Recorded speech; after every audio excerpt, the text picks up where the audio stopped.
Há um episódio na Bíblia descrito em mais de uma passagem em que Davi estava num momento muito ruim no governo da nação. Ele era rei, inconteste, não era contestado, ninguém duvidava que Davi era rei, porém as pessoas deixavam de dar o respeito devido a ele, as pessoas não obedeciam, não buscavam a Davi.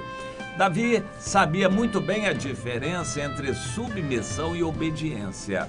Quando ele dava uma ordem e fazia uma convocação, por exemplo, para a guerra ou para outra qualquer razão, o povo atendia e obedecia. Davi aparentemente não cobrava impostos, porque ele vivia das fazendas dele. Ele tinha o território dele como rei, vivia daquilo e ele não precisava cobrar impostos do povo. No entanto, o povo não reconhecia isto. Quando Davi fazia uma convocação, e era muito pouco que ele convocava, porque ele tinha os soldados profissionais que estavam com ele, que eram pagos pela fazenda da nação, mas a fazenda da nação era, na maior parte, sustentada pelas fazendas do próprio rei. Então o rei não usava o dinheiro do povo para sustentar um exército, e nem era grande o exército, porque era constituído de valentes. Só raramente ele convocava todo o povo para formar um grande exército. Então preste atenção, Davi era um rei que reinava para atender às necessidades sem exigir muito do povo. O contrário totalmente de Salomão, seu filho, que arrochava o povo, exigia demais e por isso o povo até se rebelou.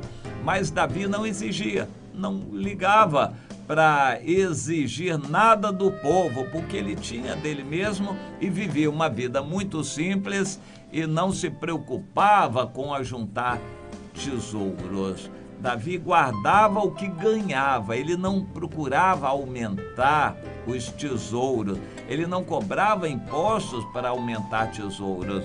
Davi era muito simples na sua maneira de viver. E por causa disso ele fez um mal ao povo, porque ele acostumou mal o povo. Interessante, eu lembro de várias igrejas que tiveram um problema quando o pastor não quis receber salário. Ele abriu mão do salário, porque tinha outra profissão, outro ganho, abriu mão do salário e acostumou mal o povo. Quando vinha outro pastor que precisava receber salário, era um problema.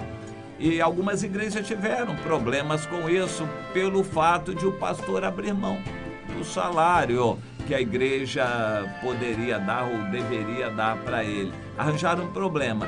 O Davi talvez tenha feito mal ao povo pelo fato de não cobrar muito, não exigir. E o povo se acostumou assim e até perdeu o respeito a Davi. Um pai que nunca disciplina o filho, acaba o filho perdendo o respeito a ele. É interessante. Um líder que não dá duro, não exige do povo, o povo perde o respeito pelo líder. Daqui a pouco as pessoas passam por ele, o líder, você aí, o cara, não sei o que, mexe, falam. Se o líder é muito bonzinho, as pessoas perdem o respeito pelo líder.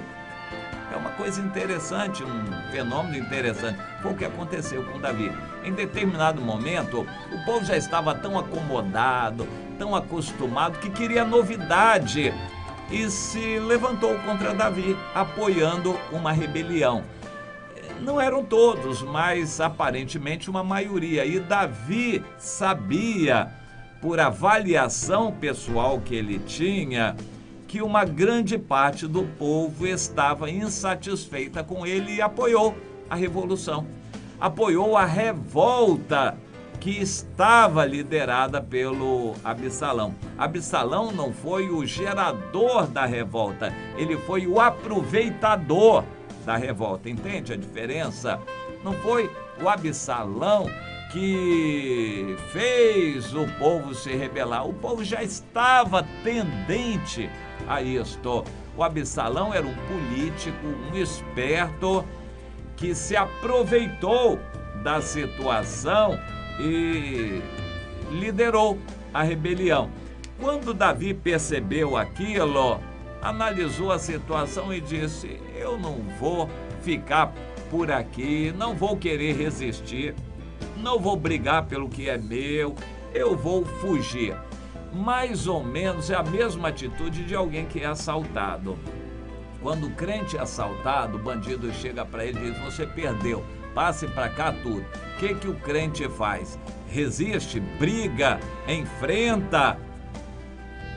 É uma situação delicada. A recomendação do bom senso é a seguinte: não dá para você enfrentar um bandido que está bem preparado para aquela função e você foi apanhado de surpresa.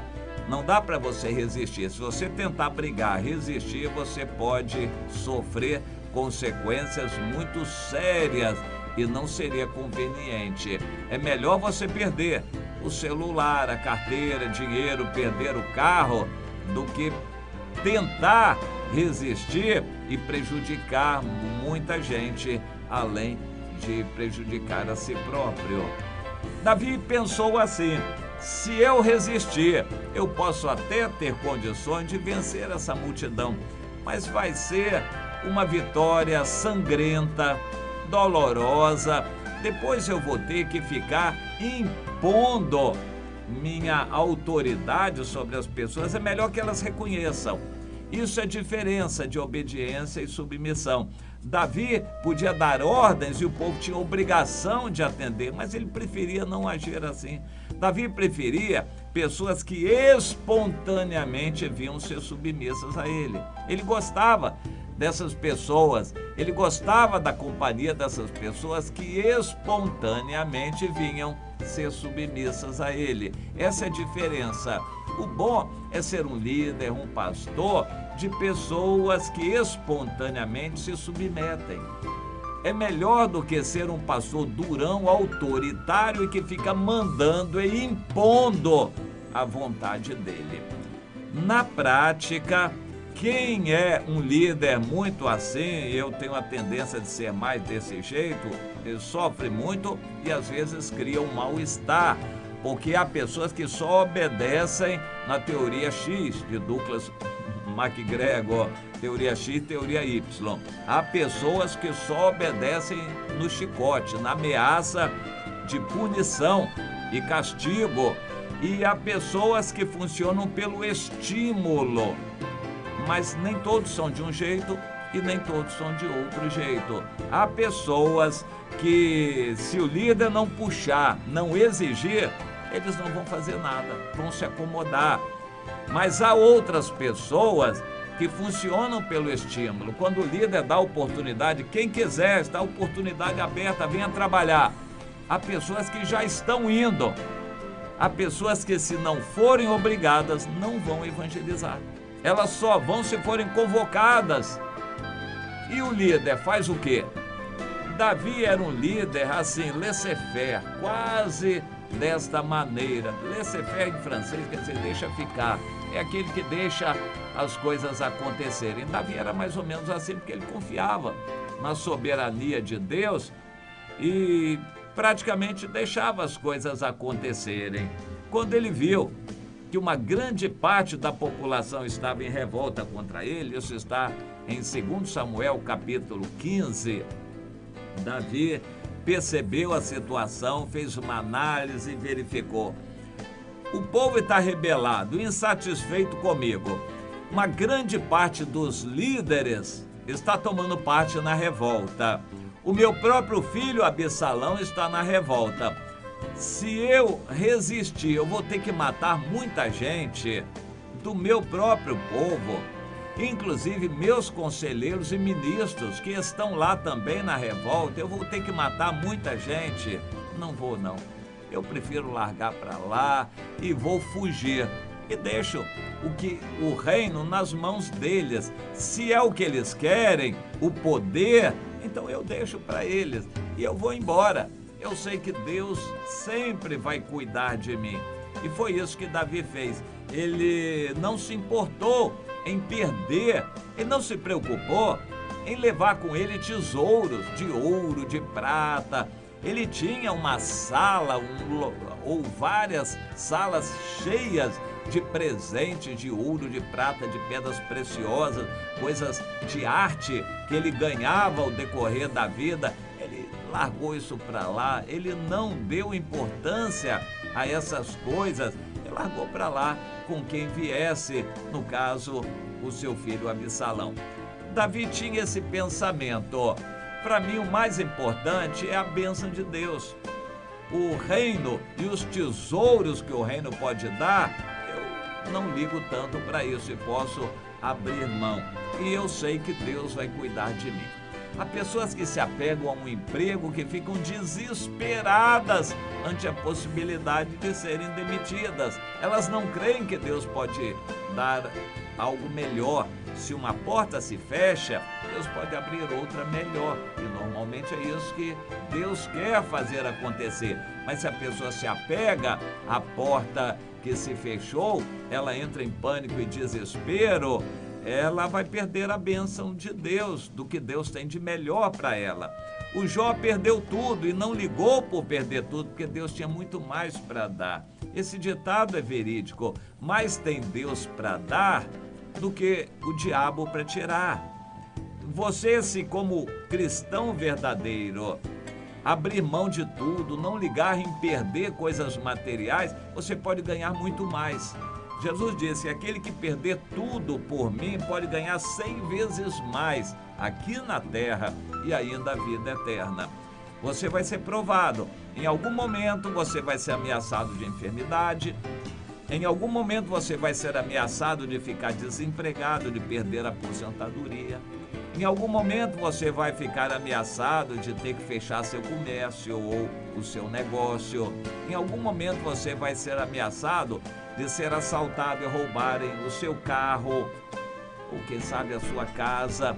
Em algum momento Deus vai permitir que você seja provado para ver se o seu coração está nas coisas materiais ou se você acredita que Deus pode dar muito mais.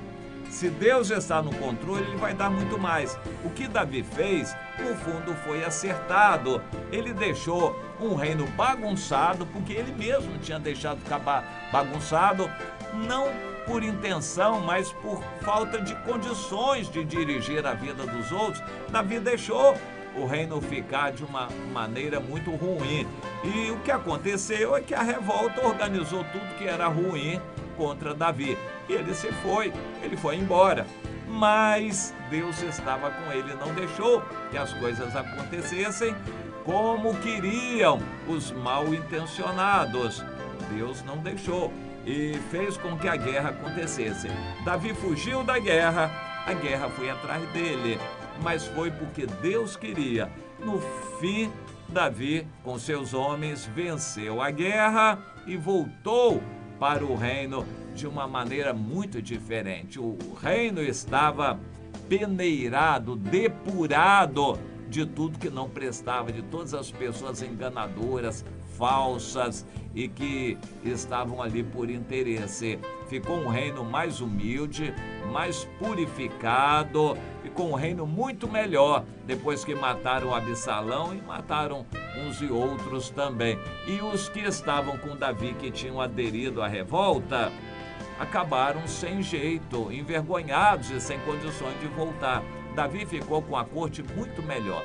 A situação espiritual do reino depois da revolta de Absalão foi muito melhor para Davi.